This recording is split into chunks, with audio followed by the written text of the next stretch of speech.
Leonardo da Vinci is one of the greatest geniuses of the Renaissance, leaving an indelible mark on history.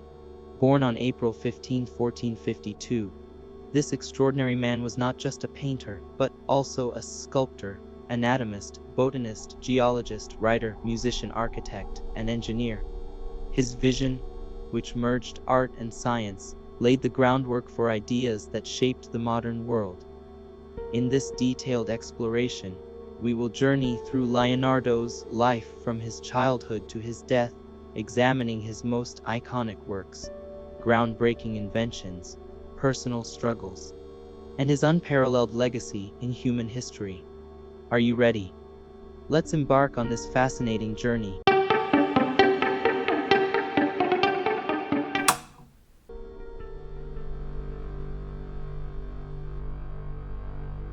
Leonardo was born on April 15, 1452, in the small town of Vinci, located in the Tuscany region of Italy. His full name was Leonardo di Ser Piero da Vinci, meaning Leonardo, son of Piero from Vinci. Here's an interesting detail. Leonardo's parents were not married. His father, Ser Piero, was a wealthy notary and landowner, while his mother, Caterina, was a local peasant woman. Since he was born out of wedlock, Leonardo couldn't officially take his father's surname, which made his social status a bit challenging during his early years. Young Leonardo grew up on his grandfather Antonio's farm. Imagine being surrounded by endless nature, plants, animals, streams. This environment was like an open-air laboratory for him. He was truly in love with nature. Even at a young age, he began sketching birds in flight and the flow of rivers. These drawings revealed both his artistic and scientific spirit. When he turned 14, around 1466, his father recognized his talent and thought, "This kid has potential." He sent Leonardo to Florence to apprentice under Andrea del Verrocchio, a renowned artist of the time. Verrocchio was like the rock star of the Renaissance. Painter, sculptor, you name it. Leonardo dove into a marathon of learning painting, sculpture, metalwork, even mechanics. It was like enrolling in the MIT of the Renaissance. This workshop shaped his multifaceted genius. There's also a famous story. Leonardo painted an angel in Verrocchio's Baptism of Christ. That was so beautiful. Rumor has it that Verrocchio said, "I'm quitting. This kid is better than me." Of course, that might be an exaggeration, but it shows how talented Leonardo was even at a young age. He mastered light and shadow, known as chiaroscuro, and perspective, making his figures look almost alive.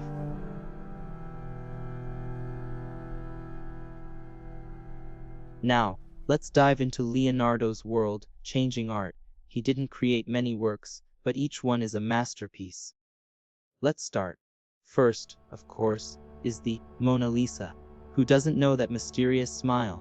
He worked on this painting from 1503 to 1506, and it's now displayed at the Louvre Museum in Paris. It's actually quite small, only 77 x 53 centimeters, painted on a poplar wood panel. So, who is this woman? Most likely Lisa Gherardini, the wife of a Florentine merchant. But we're not entirely sure. And that adds to the painting's allure. Leonardo used a technique called sfumato, which means smoky. In Italian, it blends colors so softly that there are no harsh lines, making everything flow naturally. That's why Mona Lisa feels like she's sitting right in front of you. The background landscape is also stunning. Distant mountains and rivers fade into the distance, creating depth through atmospheric perspective. Another masterpiece, The Last Supper, painted between 1495 and 1498 on the wall of the Santa Maria del Grazie convent in Milan. Normally, frescoes are painted on wet plaster, but Leonardo chose a different path. He used a mix of tempera and oil. Unfortunately, this choice caused the painting to deteriorate quickly. The scene depicts the moment when Jesus says, "One of you will betray me." Each apostle reacts differently, some shocked, some fearful, some guilty. Leonardo captured these emotions so skillfully that it feels like watching a theater performance. Jesus is centered, with all lines pointing to him, a true compositional genius. But because of the experimental technique, the painting began to flake over time and has been restored multiple times. Then there's the Vitruvian Man, drawn in 1490. This isn't a painting but a pen and ink sketch on paper, inspired by the ancient Roman architect Vitruvius's ideas about the ideal human proportions. It shows a man in two positions, arms open and closed, inside a circle and square. It symbolizes the harmony between man and the universe, a perfect blend of art and science. But here's the thing, Leonardo was a bit of a perfectionist. That's why many of his works remain unfinished. For example, his Saint Jerome painting shows the saint in the desert with incredible anatomical detail, but was never completed. There's also the Adoration of the Magi, a complex scene of the Magi worshipping Jesus, but Leonardo left it halfway. Still, even these unfinished pieces prove what a master he was.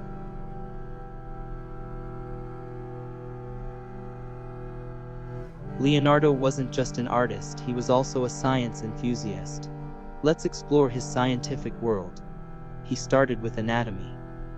To understand the human body, he dissected over 30 cadavers. Back then, this was somewhat forbidden and taboo, but he didn't stop. He sketched how muscles worked, how the heart beat, even how a baby sat in the womb. He was one of the first to realize the heart has 4 chambers. A groundbreaking discovery for that time. His drawings are so detailed they could be in a medical textbook. Unfortunately, his work wasn't published back then. It was only discovered centuries later, inspiring modern medicine. In engineering, he did incredible things.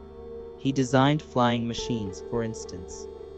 After watching birds, he sketched something called an ornithopter, a device that would fly by flapping wings. He also drew a helicopter-like aerial screw, and a parachute. Imagine, a parachute in the 15th century. For warfare, he designed armored tanks, multi-barreled cannons, and movable bridges. He even proposed canals and pumps to control rivers in Milan.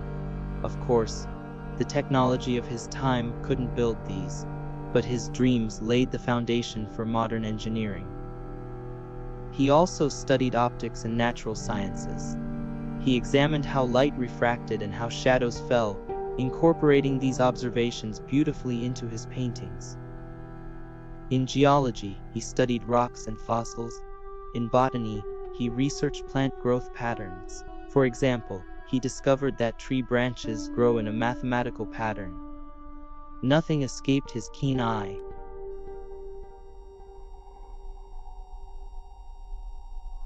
Leonardo had a passion for note-taking.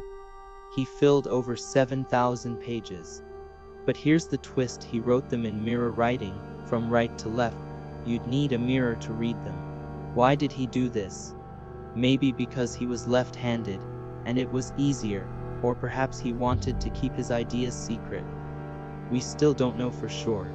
These notebooks are a treasure trove. What's inside? Flying machines, anatomical sketches, plant drawings, geological maps. But it's not just technical stuff. He also wrote down daily thoughts, philosophical ideas, and even recipes. For example, there are notes on stage designs for a festival in Milan. He wrote everything in Italian, using the common language of the time instead of Latin, which makes his notes feel more personal. Today, these notebooks are preserved in collections like the Codex Atlanticus and Codex Leicester. In fact, Bill Gates bought the Codex Leicester in 1994 for $30 million. Just imagine the value of Leonardo's writings.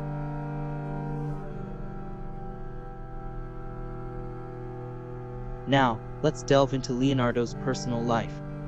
What kind of person was he? He never married and had no children. But he was very close to his students. For instance, Gian Giacomo Caprati, nicknamed Salai, was a bit mischievous but Leonardo's favorite. Then there was Francesco Melzi, who was very loyal and even inherited Leonardo's estate. There are mysteries in his personal life too. In 1476, at age 24, he was charged with sodomy, but the case was dropped. This event has always left a question mark about him. Leonardo was a perfectionist, which is why many of his projects remained unfinished. For example, he designed a 7-meter-tall bronze horse statue for the Duke of Milan, but due to war, only the clay model was made. In his paintings and inventions, he always thought, it could be better. He also traveled a lot throughout his life. He started in Florence, then moved to Milan, Rome, Venice. Finally, at the invitation of King Francis I of France, he went to Amboise. There, he lived in the close Luce Chateau and worked on projects for the king.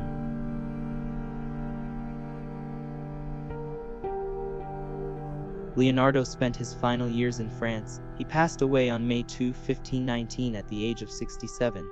Legend has it that he died in the arms of King Francis I, but that might be a romanticized story. He was buried in the St. Florentin Church in Amboise, but during the French Revolution, the church was destroyed and his grave was lost. His legacy, immense. In art, his sfumato and chiaroscuro techniques influenced generations of painters. In science, his anatomy and engineering studies illuminated the future.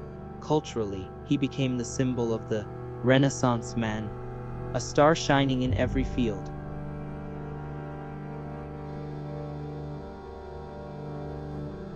Leonardo da Vinci's story shows us what curiosity and creativity can achieve. This incredible man, who blended art and science, remains an inspiration from the Renaissance to today. What do you think was his most impressive aspect? His art, his inventions, or his ability to combine both? Don't forget to share your thoughts. Thank you for watching our video. Don't forget to like and subscribe. We value your thoughts greatly. Let us know in the comments.